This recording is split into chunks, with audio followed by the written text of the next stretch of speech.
Hello, welcome to focus. ये इस साल का हमारा दूसरा वीडियो है फोकस का। एक बार फिर मैं कहना चाहूँगा, नया साल 2026 मुबारक कहना चाहूँगा। पर जब ये कहता हूँ तो थोड़ा क्वालिफाई करना ज़रूरी है।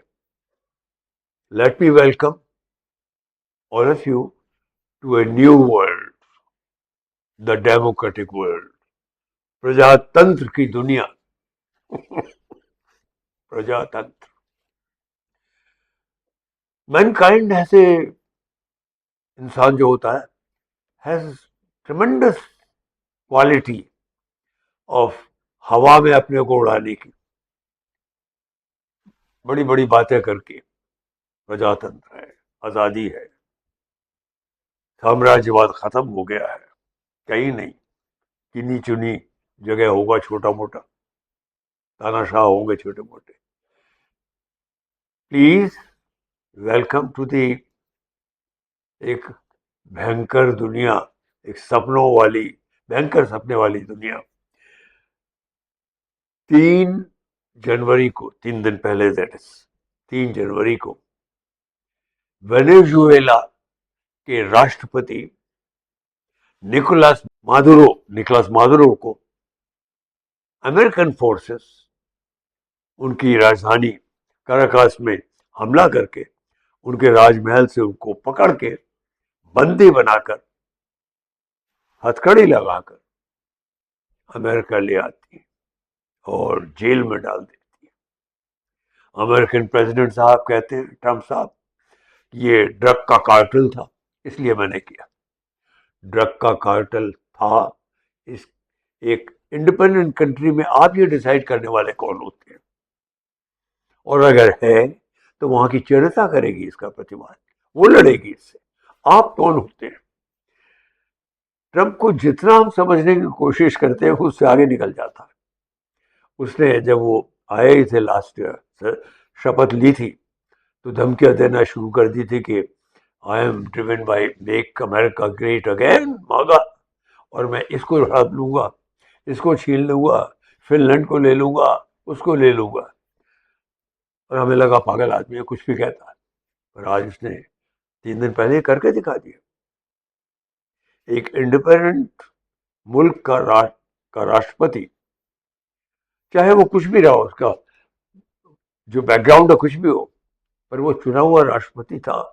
उसको और उसकी पत्नी को गिरफ्तार करके जेल में डाल दिया। और ऑलरेडी एक महिला है, डेल्सी रॉड्रिग्स, उनको शपथ दे दिया नए प्रेसिडेंट के तौर पर। ये दूसरी बात है कि जो लीडर ऑफ ऑपोजिशन है वो भी एक महिला है, मारिया मचाडो। उन्होंने कहा कि मैं लड़ूंगी इस पर। क्या हो रहा है? And what do we want from our today's world? हम आंखें नहीं खोल रहे हैं। मुझे लगता है हम सबको सम्मिलित तौर पर भी सपने देखने की आदत पड़ गई है। मैं अपने ही एक पुराने वीडियो को याद दिलाना चाहूंगा। फोकस का वीडियो था वो, फोकस 47, साल भर पहले मैंने अपनी तरफ से एक अंदाजा लगाया था, एनालिटिकली, विश्लेषक के तौर पर कह सकते हैं, आप भविष्यवाणी की थी कि कोशिश ये हो रही है कि दुनिया को 3 भागों में बांट लिया जाए। मुझे, आई मे बी वेरी क्रेजी, मेरा एनालिसिस टू सिंपलिस्टिक भी हो सकता है, पर analysis it is the way I see it, which probably hardly anybody is talking about, is that Trump साहब कुछ ऐसा सपना देख रहे हैं, लाइक ए बिजनेसमैन, कि 3 ब्लॉक हो जाए। एक अमेरिका की छत्र छाया में हो, इसमें इसराइल वगैरह और बहुत से देश, यूरोपियन यूनियन भी हो जाए तो अच्छा है। कई बार उन्होंने ये बातें कही भी है, मैं उस देश को ले लूंगा, उस देश को ले लूंगा। और दूसरा वो सोचते हैं कि रशिया एक अपना ब्लॉक बना ले फिर से, जिसमें यूक्रेन को हड़प कर ले, फिर उसके साथ उसके अंडर में बिजनेसेस वगैरह हो जाए, कुछ मेरे पास हो जाए, कुछ उनके पास। और चाइना को, क्योंकि वो बहुत इंडिपेंडेंट, काफी पावरफुल चीज है, वो एक ब्लॉक अपना बना ले। इंडिया इसमें कहीं नहीं आता। This sounds too simplistic, no doubt. लेकिन मुझे लगता है कभी कभी बहुत जटिल दिखने वाली चीजों के पीछे बड़े सिंपल से इरादे होते। 3 महाशक्तियां आपस में बांट लें, ये मैंने तब कहा था जब ट्रंप साहब ने खुले तौर पर यह कहना शुरू किया था कि मैं गाजा के लोगों को मैं सबक सिखाऊंगा और वहां पे मॉल्स बनाऊंगा, ये करूंगा वो करूंगा, उनको फायदा ही होगा। ये तब हुआ था जब इसराइल दनादन उनके ऊपर बम बरसा रहा था। तो मुझे तभी कुछ ऐसा लगा था कि उनके इरादे क्या है। एक फिर से एक सपना है उनकी आंखों में, एक महाशक्ति बनने का। महाशक्ति तो वो वैसे भी है, पर साम्राज्यवादी महाशक्ति बनने का, अगेन इंपीरियलिस्ट बनने का। और इसका एक और उदाहरण, एक और इसका मौका समझने का, इसको सूंघने का मिला जब यूक्रेन के प्रेसिडेंट जेलेंस्की उनसे मिलने के लिए वॉशिंगटन में व्हाइट हाउस में आए और प्रेसिडेंट ट्रंप ने खुली चुनौती अगेन उसको भी दी कि आप रशिया को एक्सेप्ट कर लीजिए, रशिया के साथ संधि कर लीजिए, मान लीजिए रशिया की बात, मत जाइए आप नाटो में, वहीं रहिए। तब मुझे लगा था ये हो क्या रहा है। आई थिंक बड़ी चालाकी से आपस में बड़ी बड़ी शक्तियां बांट रही हैं दुनिया को, वरना how could you possibly think that American president दबाव डालेगा जेलेंस्की पर, जो कि एक स्वतंत्र देश का एक एक अपनी डिग्निटी वाला, अपनी इज्जत कर अपने समाज की करने वाला प्रेसिडेंट जेलेंस्की यूक्रेन का, उससे कहेगा कि आप जाके उसके शरण में चले जाइए, रूस के, जिसको वो छोड़ चुका था बहुत पहले, और नाटो में मत आइए।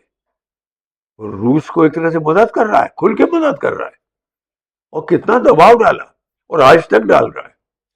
तो मुझे लगा कि ये आपस में बांटा जा रहा है कि दुनिया को, एक तरफ अमेरिका सारे अरब वर्ल्ड पर साम्राज्य बनाएगा with the help of Israel, दूसरा रशिया, पुतिन साहब यूक्रेन को हड़पेंगे और दूसरों को हड़पेंगे, पहले भी हड़प चुके थे वो कईयों को, उन देशों को जो कि उनसे अलग हो चुके थे उनके साम्राज्य से, सोवियत यूनियन से।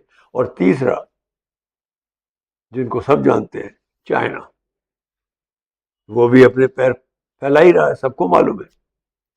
तो ये आपस की अंडरस्टैंडिंग डिवाइड कर लेते and let us rule the world, three of us.